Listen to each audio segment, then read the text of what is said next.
Guys গতকালকে রাত্রে কিন্তু আমি একটা র্যান্ডম মেসেজটা দিই, সেই মেসে একটা ছোট বাচ্চা এবং একটা মেয়ে উপরে, তারা দুজন এমন এমন কথা বলে যা শুনে আপনাদের দাঁড়াই যাবে।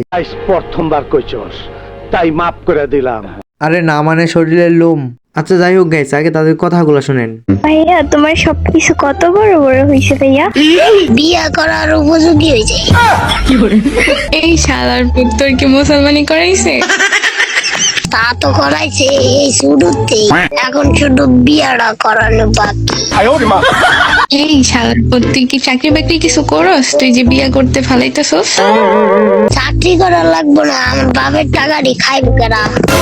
বাপের টাকা তোর মায়ে খাইবো, তোর মারই তো এখন তোর ভালো করে বয়স হয় নাই।